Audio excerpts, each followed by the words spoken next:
আমার চাকরি হবার খবর শুনে সবাই খুশি হলো, কিন্তু আকাশবাবু কেন যে খুশি হতে পারল না কে জানে। আজ আমার জয়নিং, অথচ সকাল থেকেই মুখ ভার করে বসে আছেন তিনি। যখন তখন বুঝি কান্নায় ভেঙে পড়তে পারে। এই দেখো, বলতে না বলতেই শুরু হয়ে গেল। শিয়ালদা থেকে ট্রেন পাল্টে এখন যাচ্ছি চাঁদপাড়া স্টেশনের দিকে। চাঁদপাড়া স্টেশন থেকে অটো বা টোটো ধরে যেতে হবে বোয়ালদহ। বোয়ালদহ প্রাথমিক বিদ্যালয়ে আমি প্রধান শিক্ষক হিসেবে জয়েন করছি। চাকরিটা যে পাবো সেটা ভাবতেও পারিনি। অ্যাপয়েন্টমেন্ট লেটারটা হাতে পেয়ে যেন নিজেকে বিশ্বাসই করাতে পারছিলাম না। হাতের মুঠোয় যেন চাঁদ পেয়েছিলাম। 28 বছরের বেকারত্ব জীবনের যন্ত্রণা থেকে অবশেষে মুক্তি মিলল। এ যে কী অনুভূতি তা বলে বোঝানো যায় না। তবে স্কুল নির্বাচনের সময় চেয়েছিলাম এই স্কুলটা না নিতে। অপশানে বাকি যে স্কুলগুলো ছিল সেগুলো ছিল আরও সাংঘাতিক দূরে। তাই অগত্যা বোয়ালদহ স্কুলেই যেতে হলো। সমস্যাটা হলো, খবরে শুনেছি বোয়ালদহ স্কুলে নাকি আগের দুজন প্রধান শিক্ষক জয়েন করবার দুদিনের মধ্যেই মারা গেছে। মারা গেছে মানে খুন হয়েছে, রহস্যময় মৃত্যু। ওই স্কুলের এক দপ্তরি নির্মলের ওপর সমস্ত দোষ গিয়ে পড়েছে। কারণ নির্মলকে নাকি প্রথম খুনের পরদিন থেকেই আর কোথাও খুঁজে পাওয়া যাচ্ছে না। সে খুন করে গা ঢাকা দিয়েছে, এটাই সবার বিশ্বাস। অবশ্য কী কারণে সে খুন দুটো করেছে সেটা জানে না কেউ। সেই স্কুলে আমি চলেছি ওই একই পোস্টে, হেডমাস্টারের চাকরি নিয়ে। সেটা ভেবেই একটু ভয় ভয় করছে। তবে চাকরি পাওয়ার উত্তেজনায় সেই ভয় কেমন যেন খড়কুটোর মতন উড়ে গিয়েছিল, মনে জায়গা পায়নি একেবারে।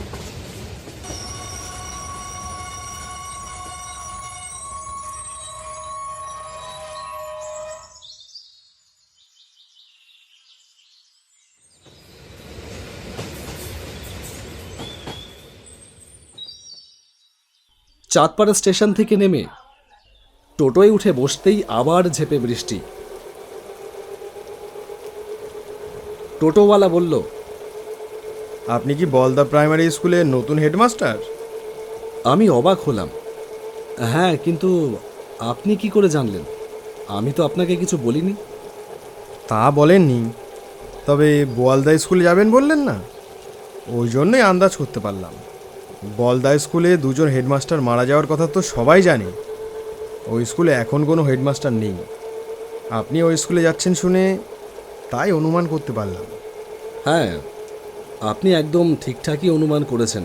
তা স্যার, বলছিলাম যে বোয়ালদাহে যখন এসেছেন তখন নিশ্চয়ই সব খোঁজ খবর নিয়েই এসেছেন। সব খোঁজ খবর বলতে আপনি কি বলছেন আমি জানি না, তবে ওই হেডমাস্টার দুজনের মারা যাওয়ার কথা আমিও শুনেছি। সব শুনেও এলেন স্যার? আপনার ভয় করলো না? ভয় একটু করেনি যে তা নয়, তবে উপায় ছিল না। আচ্ছা, আর কতক্ষণ লাগবে? এই তো চলেই এসেছি প্রায়, আর মিনিট খানেক। কিছু সময় পরে টোটোটা একটা স্কুলের সামনে এসে দাঁড়ালো।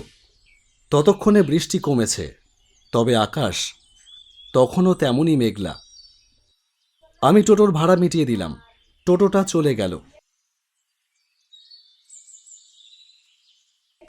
স্কুলে ঢোকবার আগে একবার ভালো করে তাকিয়ে দেখে নিলাম স্কুলটাকে। কেমন একটা থমথমে ভাব। গোটা স্কুলটাই যেন ঘুমিয়ে রয়েছে। এই সময় স্কুলে বাচ্চাদের চিৎকার চেঁচামেচি হই হুল্লোড় থাকবার কথা, কিন্তু সেসব যেন কিছুই নেই। স্কুলটা কি ছুটি আজকে? এমন গা ছমছমে নীরবতা থাকবে কেন? এটা তো ভালো লক্ষণ নয়। স্কুল খোলা। আমি গিয়ে হেডমাস্টারের রুমে বসলাম। খানিক বাদে একজন ভদ্রলোক রুমের দরজার সামনে এসে দাঁড়ালো। লোকটার পোশাক দেখে স্কুলের শিক্ষক বলেই মনে হচ্ছে। লোকটা দরজার সামনে দাঁড়িয়ে বলল, স্যার, আসবো? আমি বললাম, হ্যাঁ আসুন। লোকটা এসে আমার সামনের চেয়ারে বসল। বয়স ভালোই। যাক, এতদিন বাদে আবার তাহলে আমাদের স্কুলে হেডমাস্টার এলো। আপনাকে তো ঠিক চিনলাম না। আমার নাম রাজেন কর্মকার। আমি এই স্কুলের একজন টিচার। আমি সবার পুরনো এই স্কুলে, বলতে গেলে স্কুলের জন্মলগ্ন থেকে আছি। আচ্ছা, তা স্কুল খোলা অথচ ছাত্রছাত্রীরা কেউ নেই কেন? আর বাকি টিচাররাই বা কোথায়? স্টাফরুম খালি দেখলাম। হ্যাঁ, আসলে বৃষ্টির মধ্যে আর কেউ স্কুলে আসেনি। সকাল থেকে যা বৃষ্টি শুরু হলো, বাপরে বাপ। সে কি, বৃষ্টির জন্য স্কুল হবে না, ছাত্র আসবে না? এটা আবার কেমন কথা? এই খবর যদি শিক্ষা দপ্তরের কানে যায় তাহলে কি হবে ভেবে দেখেছেন? শিক্ষা দপ্তর? হাসালেন স্যার। স্কুলের ছাদের দিকে একবার তাকিয়ে দেখেছেন ভালো করে? আমাদের তো ক্লাস করাতেই ভয় করে। কতবার সরকারকে চিঠি দিয়েছি স্কুলটাকে মেরামত করবার জন্য, কোনো উত্তর আসেনি। অগত্যা আর কি করব বলুন? ঝড় বাদলের দিনে আমরাই ওদের স্কুলে আসতে বারণ করি। বলা তো যায় না কখন কি বিপদ ঘটে যায়। তারপর সব দোষ তো স্যার আমাদের ঘাড়ে এসেই পড়বে। গায়ের লোক কি আর আমাদের ছেড়ে দেবে? শিক্ষা দপ্তর তো সে কথা বুঝবে না স্যার। এটা তো সত্যিই একটা গুরুতর সমস্যা। এইভাবে বৃষ্টির দিনে যদি রোজ রোজ স্কুল বন্ধ থাকে তাহলে বাচ্চাগুলো এগোবে কি করে? আর সময়ের মধ্যে সিলেবাসই বা শেষ হবে কি করে? আর পরীক্ষাতেই বা কি লিখবে? স্যার, আপনি তো কলকাতা থেকে আসছেন। এত দূর থেকে তো ডেলি প্যাসেঞ্জারি করতে পারবেন না। এখানেই থাকবেন তো? হ্যাঁ, থাকতে তো হবেই। থাকবার মতন জায়গা আছে এখানে কোথাও? সে নিয়ে আপনি চিন্তা করবেন না স্যার, আমি ব্যবস্থা করে দেব। কাছেই আমার একটা ছোট্ট বাড়ি আছে স্যার, আমার বাবার আমলের বাড়ি। এখন আর কেউ থাকে না। আমি চাকরিটা পেয়ে নতুন বাড়ি করেছি বাজারের দিকে। আপনি স্বাচ্ছন্দ্যে সেই বাড়িতে থাকতে পারবেন স্যার। স্কুল থেকে বেশি দূরেও নয়, আপনার সুবিধাই হবে। বাহ, সে তো খুব ভালো কথা। ভাড়া কত নেবেন? কি যে বলেন স্যার, আপনি থাকবেন আমার বাড়িতে, এ তো আমার সৌভাগ্য। তার জন্য ভাড়া নেব কেন? ওসব নিয়ে আপনি চিন্তা করবেন না একদম। না না, তা বললে হয় না। ভাড়া নিতে হবে, না হলে আমার সংকোচ বোধ হবে। ঠিক আছে, সে আপনার যা মনে হয় দেবেন। আচ্ছা স্যার, চলুন তাহলে আপনাকে এখনই বরং বাড়িটা দেখিয়ে নিয়ে আসি। বেশি তো দূরে নয়। ঠিক আছে, চলুন দেখে আসি। এই হচ্ছে বাড়ি স্যার, দেখুন পছন্দ হয় কি না। বাহ, ভালোই তো, একদম নিরিবিলি। হ্যাঁ স্যার, এইদিকে লোকজনের বাস তেমন একটা নেই, তবে আপনার থাকতে কোনো অসুবিধা হবে না।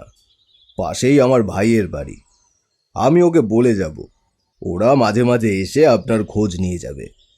আর আপনার কোনো অসুবিধা হলে ওদের ডাকলেই চলে আসবে। লোকটার আন্তরিকতা আছে, আমার বেশ ভালো লাগলো। এই এই নিন স্যার চাবি। ঘরের ভেতরে সব গোছানোই আছে, আপনার কোনো অসুবিধা হবে না। আপনি তাহলে একটু ঘরটা খুলে ভেতরে যান, সব কিছু দেখে ঠেকে নিন, আর দরকার হলে একটু বিশ্রাম নিয়ে নিন। আমি স্কুলের দিকে গেলাম স্যার। না না, এখন বিশ্রাম নেব কেন? চলুন, আমিও স্কুলে যাব। বিকেলে এসে ঘর খুলে দেখব। এখন চলুন, স্কুলে চলুন।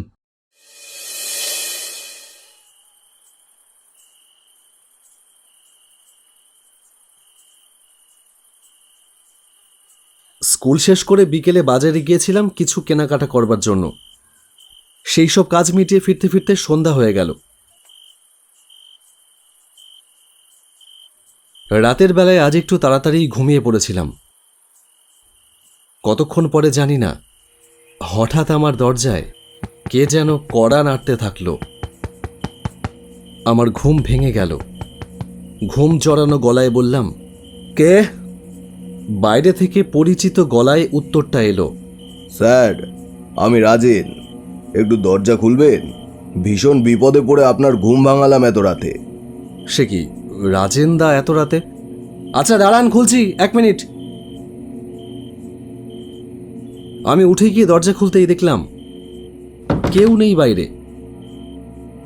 আশ্চর্য, এই মাত্র তো ডাকলো, এর মধ্যে কোথায় গেল? আমি চিৎকার করে বললাম, রাজেন দা, রাজেন দা, আপনি কোথায়? রাজেন দা! উত্তরটা এলো অনেক দূরে, অন্ধকারের ভেতর কালো হয়ে দাঁড়িয়ে থাকা একটা গাছের পেছন থেকে। স্যার, আমি এখানে স্যার। আমার খুব বিপদ, আমাকে বাঁচান স্যার। প্লিজ একবার এখানে একটু আসবেন। হ্যাঁ হ্যাঁ, আপনি দাঁড়ান, আমি আসছি। হন্তর্দন্ত হয়ে ছুটে গেলাম সেই বড় গাছটার দিকে। রাজেন্দা, রাজেন্দা, আপনার কি হয়েছে? কোথায় আপনি? বেরিয়ে আসুন। মাথার পেছনে জোরে আঘাত লাগতেই ছিটকে পড়লাম দূরে। কোনো রকমে উঠে দাঁড়িয়ে পেছন ঘুরতেই দেখতে পেলাম রাজেন্দা দাঁড়িয়ে আছে, তার হাতে একটা মোটা লোহার রড। এই রড দিয়েই সে আমার মাথায় জোরে আঘাত করেছে। আমি কিছুই বুঝে উঠতে পারলাম না। হতভম্বের মতন তাকিয়ে থেকে বললাম, রাজেন্দা, রাজেন্দা আপনি? হ্যাঁ,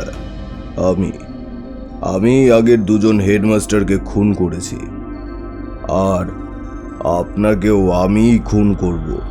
কিন্তু কেন? এই স্কুলের জন্মলগ্ন থেকে আমি আছি। নিজের হাতে শত শত ছাত্র গড়েছি। স্কুলে ভালো সময় খারাপ সময় সব সময় আগলে রেখেছি বুক দিয়ে স্কুলটাকে। তাহলে এই স্কুলে হেডমাস্টার কি আমার হবার কথা নয়? কিন্তু আমি হেডমাস্টার তো হতে পারলাম না। প্রতিবার সরকার শহর থেকে একজনকে হেডমাস্টার করে পাঠায় স্কুলে। সেটা আমি কি করে মেনে নেব বলতে পারেন? তাই আমার এই পুরনো বাড়িতে তাদের থাকার ব্যবস্থা করে দিয়ে আমি নিজেই তাদের খুন করেছি। এবার আপনার পালা। রাজেনবাবু লোহার রডটা নিয়ে এগিয়ে আসছে আমার দিকে। হঠাৎ দেখলাম একটা ঝোড়ো বাতাস উঠল চারিদিকে। তারপরেই একটা ছায়ামূর্তি আমার সামনে এসে দাঁড়ালো। দেখলাম তাকে দেখা মাত্রই রাজেন্দা থমকে দাঁড়ালো। তারপর কাঁপা কাঁপা গলায় বলল,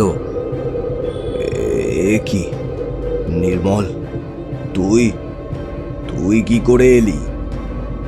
তোকে তো আমি নিজের হাতে খুন করেছিলাম, তাহলে তুই কি করে এলি?